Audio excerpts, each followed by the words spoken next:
All right, so what challenges, Nick, do the Saints offense present without Drew Brees in there? Well, it's both sides of the ball, not just Saints offense. Obviously, without Drew Brees, the Saints offense is not the same. But you still have Alvin Kamara. It's still going to be a hell of a test for that great Cowboys linebacking core. You still have what I would consider your first true road game of the year. Dallas playing against Washington with that beaten down fan base. I would watch that game. That was about 40% Cowboy fans. That will not be the case in New Orleans. Superdome going to be fired up. But I'm more concerned for Dallas on the other side. Drew Brees doesn't play D-line. No matter who plays quarterback for the Saints, this defense is going to be the toughest test Dallas has faced by an enormous margin. When you play the Giants, Washington, and Miami, one of the reasons Dak has looked so great is because he's been so clean, he's had so much time, and he's been able to go through his progressions. The Saints will be the toughest pass rush this Cowboys team has faced by a wide margin. The Giants got no pass rush, the Dolphins don't have much of anything, and Washington doesn't have pass rush right now. So how will Dallas offset legitimate crowd noise for Dak to operate their offense, a legitimate pass rush for the first time? Because, as Jerry alluded to, the Saints are going to find a way to manufacture some offense. Now, I don't think they're going to have a defensive and a special team score this week the way they did against Seattle, but that was on the road in Seattle as opposed to at home at the Superdome. So this is the Cowboys' toughest game of the year by an enormous margin, even though Drew Brees is not playing for the Saints this week. Yeah, I think the biggest challenge is someone like New Orleans, Sean Payton, Mickey Loomis, which Jerry mentioned. He mentions a lot of good things. They've won a lot of games together, especially the last couple years. In NFL recent history, it's only a couple years, but we talk about Cleveland. What are they trying to learn? They're trying to learn how to win. This Saints team, 13 wins last year, and Nick? 11 the year before. 11 the year before that. That's 24 during the regular season and postseason success. They know how to win, so they know they're not going to panic, even though they're used to having Drew Brees. But you got to make, if you're Dallas, you got to make New Orleans play without Michael Thomas dominating and without Alvin Kamara dominating. Because without them, where are they going to get the productivity from? You mentioned, no, you're not going to get the bounces. You're not going to be able to do the things that you are able to do against the Seahawks. You can't depend on that. But for Dallas to be able to win this, Teddy Bridgewater is challenged as far as his overall arm strength. All right, you have to force him to be able to throw the ball deep down the field and throw it to other people. I think this is a good matchup for Dallas, especially offensively, too, because not only are they going to face a better rush, they're going to face tighter pass coverage. Yep. The Saints blitz an awful lot. They do play a lot of combination and man-to-man coverage. So I think this is going to be a good football game. Teddy Bridgewater, you can't allow him to be a game manager, and that's what happened in last week's game, his first start there with the Saints.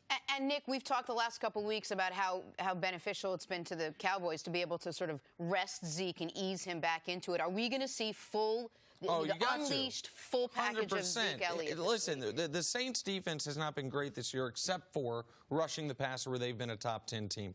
You have been ramping Zeke up for this, not just the final 13 games of the season, but this stretch right here. Yep. New Orleans and Green Bay, back-to-back weeks. Two teams that if the Cowboys continue on this trajectory, we could be talking about home field advantage tiebreakers with. You could be there's a lot of big things at stake for the Cowboys next 2 weeks, so you give your best player the football as much as possible. And on the other side, you mentioned Teddy Bridgewater. Teddy didn't throw one pass longer than 15 yards in the air last week. And so they were not going to let him make any mistakes, and it was going to be constricted. Dallas, so that was by design. It was by design, and Dallas knows that. This field is going to be shortened enormously when the Saints have the football. They're going to dare Teddy Bridgewater try to beat him over the top. Michael Thomas is a great receiver, but one of the reasons we talk about you and him similarly is not just the hands and the school, right, but it's not as much fear of someone going on a 9 route down the field. He's the ultimate possession receiver. Exactly right. And so that does fit Teddy's skill set,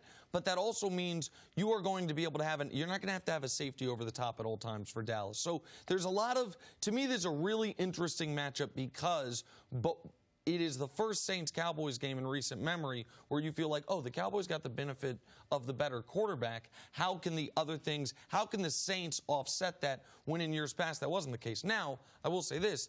Cowboys went to New Orleans last year, I think it was on a Thursday night, and shocked New Orleans in a defensive game. It was 13-10. That game when Dallas looked like their season was teetering. Drew was looking for a little revenge factor, I'm sure. Absolutely, and he's going to miss the game. So even without Breeze, I think this could be a great game. I'm really interested to see how Dallas does against the Saints pass rush. If they can handle that, there's no reason they shouldn't win the game. Yeah, it should be a very good game. I'm interested to see Dak continue to take that next step, because what we do with quarterbacks, if we're not on the bandwagon, we either kind of dilute their stats. Oh, it was the opposition. You know something? It was Miami's fault. Oh, it was Washington. This will be a good challenge for him, and I expect them to continue the things they've been doing. Attack down the field. Dak is not a manager of a game, not like what they have in New Orleans with Teddy Bridgewater down. Watch for them to be on the attack, and watch how many throws he does make. Over 15 yards compared to Teddy Bridgewater. Dallas with a chance to go 4-0 to start the season. All right, see, I'll direct this one to you. Do the 3-0 Bills present a serious threat to the Patriots? Should they be on upset alert this weekend? They should be, and the reason why is anytime you play in your division, they have more scouting information, they have more intel, they know more of your details. They're going to play you closer than any other game, even if you do have an absent in talent. I do believe that this defense, especially their front seven, they do match up well against New England, against an offensive line that is patchwork at best. How good is that offensive line?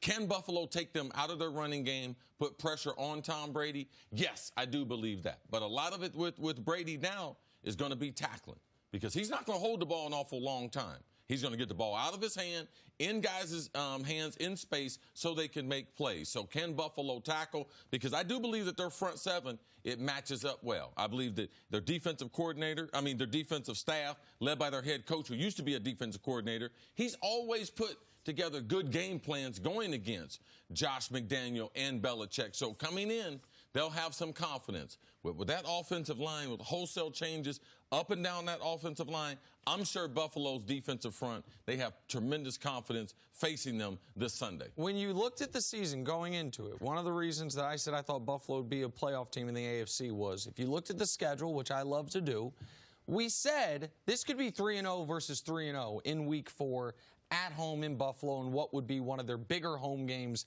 in recent or even not so recent Bills history. Do they present a threat to the Patriots this week? Absolutely yes. Do they present a threat to the Patriots to win the division? Absolutely not. These are two separate things. The Pats, their preseason is over now. They are now facing a real defensive line. They are now facing a Tre'Davious White, the guy who the only reason we'd said his name on this show was because Gronk dropped that people's elbow on him. He might be right now, this moment, the most productive corner in the NFL. The Bills' defense, despite the fact that the offense is turning the ball over and the offense is putting the Bills' defense in short fields, the two things you don't want your offense to do, the defense has been excellent week in, week out. The Patriots, with left tackle on IR, center on IR, right tackle has been hurt. That Fullback on IR. The first-round pick receiver on IR. Antonio Brown not on the team. Edelman with a chest injury. Josh Gordon with some wrist injury, I think it was. At least that's what was listed. This Patriots offense has not only its first tough test, its first test at all this season. Now, I'm not sitting here saying the Bills are going to do something they rarely do, which is beat the Patriots at home. But Tom Brady the last couple of years, his numbers, I think he has more touchdowns than interceptions more interceptions than touchdowns, pardon me, playing in this stadium. Now, they're lucky that it's not happening in December when it's going to be a potential snowstorm. The conditions should be decent. But no, this should be a low-scoring, grinded-out game for New England. This is, if Brady is, as Pro Football Focus put it, been the best quarterback in football this year, he's going to have to show it this weekend, because I think the Bills are for real. I think there's a 9 or 10 win team, thought that before the year, and I think that's not because Josh Allen has been great. The quarterback for Buffalo has been improved, but it's been a defensive team that has gotten them to 3-0. So if you're the Bills, where's the first place you take advantage of the New England Patriots? The first place you're going to game plan to attack? I would say that offensive line. You got to try to attack that offensive line, which in turn you're going to take them and take Sony Michel out of that running game. If they try to go to Burkhead, if they try to go to James White, they're not as effective runners as Sony Michel is.